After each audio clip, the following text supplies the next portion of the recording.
Take a second to imagine that a scientist offers you a deal. You lie down in a comfortable bed. Nurses take care of your body. You're plugged into a machine that stimulates your brain directly. Inside this simulation, you experience everything you've ever wanted. Adventure, love, success, achievement, perfect happiness. All faultlessly calibrated to your desires. It feels completely legit. You won't know you're in the machine. You'll think you're actually living this incredible life. There's just one catch. None of it is real. You're told that before you enter. The question is, would you plug in? This is the Experience Machine, a thought experiment proposed by philosopher Robert Nozick in 1974. Most people when asked say no and refuse, even when promised unlimited pleasure and perfect experiences. Most people choose reality over simulation. Why? Because humans still ultimately value more than just feeling good. We care about authenticity, about living life as properly as we can and not merely experiencing the sensation of living it. In other words, we value reality even if it can be messy and challenging sometimes. Now meet Mark Zuckerberg, who in October 2021 stood before the world and announced that humanity's future wasn't in reality at all. Our future was in the Metaverse, a virtual world where you'd work, socialize, exercise, and live. Not as an escape like a normal social game, media but genius. our primary existence. He was willing to bet $70 billion that Nozick was wrong. That when offered the chance to plug into a machine, we'd all jump from our chairs and say yes. He was spectacularly, catastrophically wrong. And thank God for that. Holy and cow, the Metaverse man. went on to become Big Tech's most notorious failure. But the future might not always be that way. You see, it's fair to say that the Metaverse got off to a great start, all stemming from one of tech's grandest ambitions. When Zuckerberg How do we stop duct taping tools together? first announced the rebranding of Facebook as Meta, it felt like technology was about to write a new chapter that mirrored huge milestones such as the personal computer going mainstream, or just the creation of the internet itself. He demonstrated the future by diving into the Metaverse himself, where he and his friends sat around in space playing cards, chatting casually as if gravity was optional. You could bring anything into this world: music, art, images, games. You could throw surprise birthday parties or host virtual concerts. The main point was Sounds it like a broke down the cool barrier virtual between our world, huh? imaginations and the world we want to live in. It's a compelling pitch in a world where people are more dissatisfied with real life than ever. And it felt like a logical progression as well, because one of technology's main aims is to reduce friction and make processes faster and smoother. Might Think be about better the than first pieces mine. of technology humans ever made, like the wheel. It solved the very pressing practical challenge of moving heavy items from A to B, quite literally removing friction in the process. Now think about when Facebook invented the original like button. Instead of taking the time out of your day to write a comment on someone's photo or status, you can then just sum it all up as one single action that takes a fraction of a second. It removes all friction. Endless scrolling on social media removes the friction of clicking onto the next page. Algorithms remove the friction of knowing what to even watch. Now, I'm obviously not comparing all of this to the wheel, but from this very basic perspective, the Metaverse's aims of removing life's frictions tracks technology's long-term logic. Instead of going literally anywhere, you can strap that headset to your head and you're there already. When it was first designed, it was divided into several sections to reduce friction among different elements of our lives. You can step into Horizon Home, your virtual living space where you can hang out alone or invite friends for virtual parties. Or hop into Horizon Worlds, where according to Zuckerberg himself, you could build worlds and jump into them with people. Your social life would flourish. Escape because from the everyone sad would be waiting and reality. willing to hang out in the Metaverse. It was pitched like a modern version of those MSN conversations from the early 2000s, or like group chats or Discord servers today, except you're there in person as an avatar. Again, the whole message here was to make it sound like a natural continuation, like a stepping stone in normal technological development, which is exactly what they bet on. Meta bet on the assumption that we take all of this in our stride like we did Facebook, the like button, short-form video, AI stop, and countless other technologies. Backstage, Facebook had started laying the foundations years earlier. They acquired Oculus, the OG virtual reality startup, for around $2 billion. In 2020, they formed Reality Labs, a new division dedicated entirely to the Metaverse, where they redirected thousands of top engineers. As what's disturbing about the metaverse isn't just the headsets or virtual worlds, Sounds it's the interesting. direction we're moving in. Every new digital layer means more data, more tracking, more systems quietly watching from the background. And that's already happening right now in ways far more invasive than most people realize. Let me show you this. This They is have a real report from holograms. data brokers. It's 11 pages long. They claim to know your name, address history, phone numbers, relatives, work history, interests, even patterns about when you're most likely to respond online, all collected without your consent and sold to basically anyone willing to pay. This isn't personalized ads. This is a shadow version of your life being traded for profit. They make billions doing this, and they make almost no effort to stop scammers, stalkers, or criminals from buying it. That's why today's sponsor actually matters. Aura, our video sponsor, Give up your privacy, I as see. Aura identifies data brokers selling your personal information and automatically removes it, then keeps it off. You don't have to chase hundreds of shady sites yourself. Aura does the hard part for you. And unlike other services, Aura bundles everything together. Dark web alerts, real-time fraud monitoring, a secure VPN, antivirus, password manager, 24/7 US-based support, and $5 million in identity theft insurance if something does go wrong. We're not going off the grid, but we don't have to be completely exposed either. And you can try Aura for free for 14 days at aura.com/moon. I'm not even myself vulnerable, and you shouldn't either.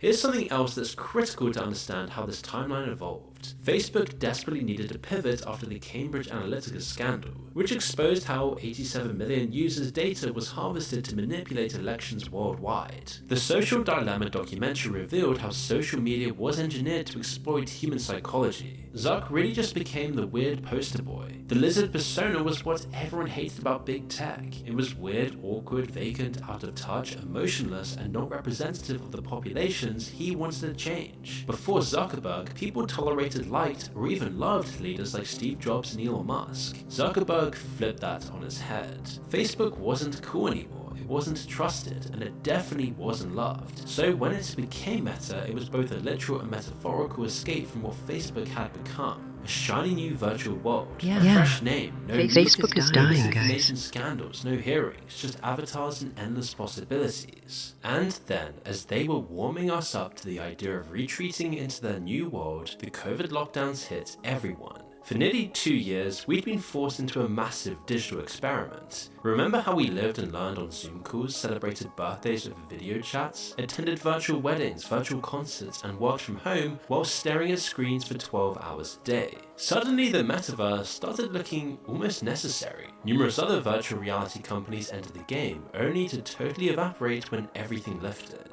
That was really a crazy time for technology and a bubble that just makes no sense today. People spending literally millions on Bored Ape NFTs that are now worth pennies. Snoop Dogg launched his own Snoopverse and created his own virtual mansion, complete with NFT drops, private events, and music experiences. People literally paid $450,000 just to own property near his estate. Celebrities announced Metaverse concerts, and they even brought Biggie Smalls back from the dead with the notorious Big Sky's the Limit, a VR concert experience in December that is how 2022. virtual Big property brands like stated. Nike, Gucci, and Walmart all joined the party. Gucci sold a virtual handbag in Roblox for $4,115. Yes, that's more expensive than the real physical bag cost in actual stores. People were literally paying more for pixels than leather. So you can see how Meta had every reason to believe they were on to an absolute winner going into 2022. That year, Citibank made this extraordinary prediction. Quote, the total addressable market for the metaverse could be between $8 trillion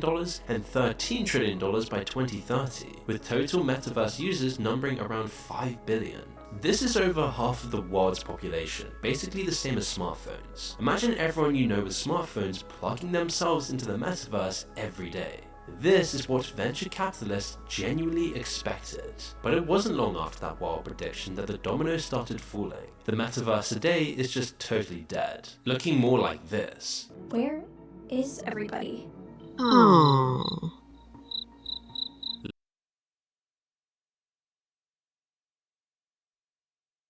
You, just you, building your app on base 44. Less than a year after launch, Horizon Worlds reportedly had a pathetic 200,000 monthly active users. And those numbers just kept falling to then hit 8,000 and then fewer than 1,000 people globally across the entire platform. And that was 2 years ago, so it's probably an absolute ghost town now. Let's put this into perspective. Citibank was predicting 5 billion users. Meta got, at best, a few 100,000, and at worst, under 1,000 at any given time. Which brings us to the most important question of all. When everything, including fate itself, Even lined up banned to by make the the Metaverse ghosts. successful, how did it exactly go so drastically wrong? The experience machine gave 3 specific reasons why humans would refuse to plug into a system like the Metaverse, even when promised unlimited pleasure and perfect experiences. First, we actually want to do things, not just experience the sensation of doing them. There's a difference between climbing a real mountain and simulating the feeling of climbing one. Second, we want to be a certain type of person. As Nozick put it, someone floating in a tank is an indeterminate blob. Is he courageous, kind, intelligent, witty, loving? It's not merely that it's difficult to tell, there's no way he is. Plugging into the machine is a kind of suicide. In other words, you can't be brave in a simulation because there's no real risk. You can't be kind because your actions have no genuine impact. Your character, your identity requires actual choices with actual consequences in the real world. Thirdly, plugging into a machine limits us to a manufactured reality. So there's no contact with any deeper reality, no genuine discovery, nothing surprising. Everything is designed, created, and controlled. The Metaverse was asking people to do exactly what Nozick predicted they'd refuse. Meta essentially built a $70 billion experience machine, then acted shocked when people said no. People were just horrified that they even thought they could pull this off. And luckily, modern psychology has seemingly proven Nozick right repeatedly. Multiple studies since 2010 have tested variations of the experience machine on real people, tweaking scenarios and framing to eliminate bias, and people still refuse to plug in. Even when they told subjects they were already inside and could stay if they wanted, the majority would still always choose reality over simulation. Zuckerberg seemingly thought that none of this mattered, and that just because the technology is there and looks Come on now, everyone it's will just want the to use Matrix. it. The bottom line is that it doesn't work like that. The biologist E.O. Wilson once said, "The real problem of humanity is the following. We have Paleolithic emotions, medieval institutions, and godlike technology. Our brains evolved for small tribes, for face-to-face interaction, for reading body language and facial expressions. We're wired to trust what we can see and touch. Now we're living in a world of infinite connectivity, algorithmic feeds, and virtual experiences, all technology that moves faster than evolution ever could. Tech exploited this void ruthlessly, turning likes into dopamine hits and outrage into engagement, and removing friction from human interaction. Don't walk to a store, order online. Don't meet friends in person, just text them. Don't make a phone call, send a message. We all know the very tools designed to connect us were making us feel more alone than ever. This was the big scandal in the 2010s with Facebook altogether. The lie that it's ever been social. Yeah, don't date real date AI. What Meta failed to understand was that the Metaverse solution doesn't solve those problems. We're running Stone Age social software with emotional systems that weren't designed for virtual worlds. You can exploit it, but changing it is a different proposition. Meta seemed to think this was a temporary technical issue they could fix by improving graphics or making avatars more realistic. But the first reason the Metaverse failed so spectacularly wasn't technical at all. It was existential. Meta's solution ticked all the boxes from a business perspective. It aimed to remove even more friction by asking us to strap on headsets and enter virtual spaces to bring us together again. But it didn't solve the problem because it didn't bring us together. The important distinction is that we do accept virtual experiences for escapism, such as gaming, entertainment, and things understood to be fantasy. Games are so compelling because they're supposed to be different from real life. But life activities, work meetings, socializing with friends, exercise, Just virtually. failure proves there are limits. It's not a miss, it's a complete and total misreading of human nature at a scale rarely seen in modern business. It was fighting against millions of years of human evolution, but the product itself also failed in its own right, and couldn't be salvaged even as a worthwhile experiment. I mean, first there was the cost barrier. To even enter the Metaverse, you would have to spend hundreds of dollars on a VR headset. When the Meta Quest Pro launched in October 2022, it cost $1,499.99. That alone filters out most people. The whole reason social media exploded was because it was frictionless. Open up a laptop, sign up in 5 minutes, and suddenly you're connected to everyone you know. Harold has metastatic prostate cancer, but like you, Harold has stuff to do. He takes Nubeca. Nubeca is a prescription medicine. Then you needed to learn motion controls, figure out how to move, talk, gesture, mute and unmute yourself, and teleport between spaces. Nothing was intuitive, nothing was quick, there was nothing fast about the setup. And once you've got past the technical hurdles and finally logged in, you arrived in worlds that were virtually empty. When you did find people, the experience was just deeply underwhelming. The graphics looked like they were from the 2006 Nintendo Wii, not a platform that would cost billions to develop. And then there were the legs, or rather the complete absence of them. When the Metaverse launched, avatars were just floating torsos, no legs, just people hovering from the waist up, which looked really bizarre and unnerving. In October 2022, Zuckerberg proudly announced that legs were coming soon. They didn't appear in beta testing until nearly a year later, and even then they barely worked. You couldn't crouch or jump, you could only see your legs from third-person views or in a mirror.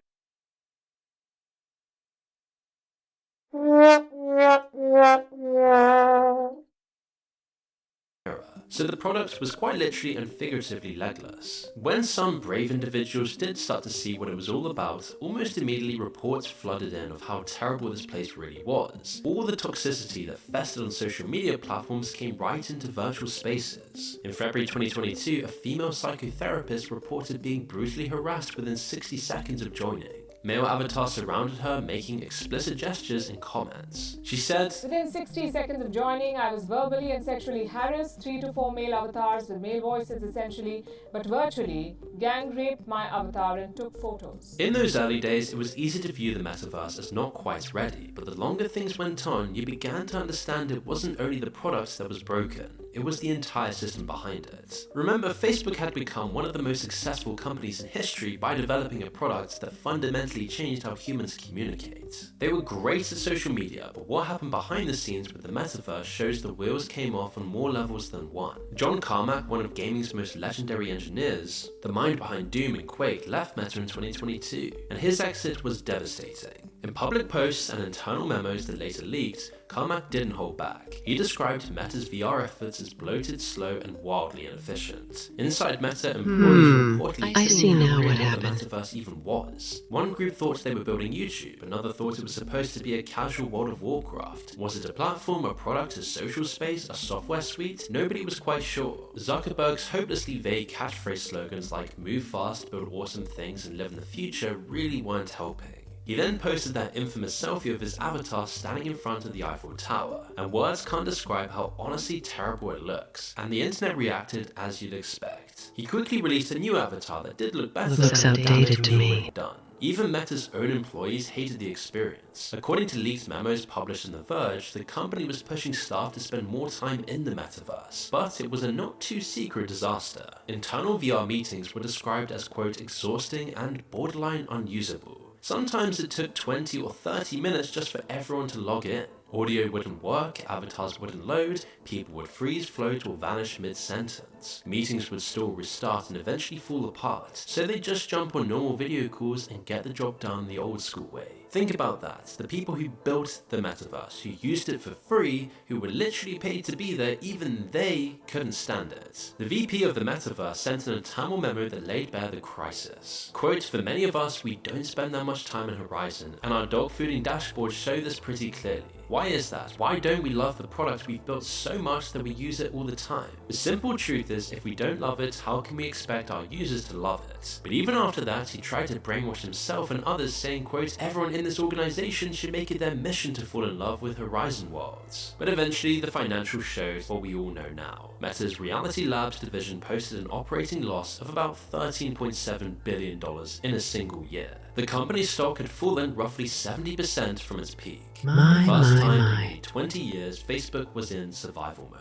Mass layoffs followed, and between November 2022 and May 2023, approximately 20,000 employees were cut, which is roughly a quarter of the entire workforce. That's just absolutely insane considering how big and powerful Facebook had just been a few years before. By 2024, Meta quietly made another move, opening Horizon OS to non-Meta hardware. On the surface, it sounded like expansion. In reality, it was an admission that Meta couldn't sustain this ecosystem alone. So after all of that, where did Meta go? Well, to be fair to them, they did retreat sensibly to AR glasses. We've all seen the posts tagged with made with Meta Ray-Ban glasses flooding our Instagram streams. Once the metaverse hype collapsed, Meta quietly doubled down on this idea, and we now know it's doing pretty well. By the end of 2024, Oh yeah, 1 million those screens sold. translate The glasses. next evolution, released in 2025, with an augmented reality display embedded in the lens, is even more popular.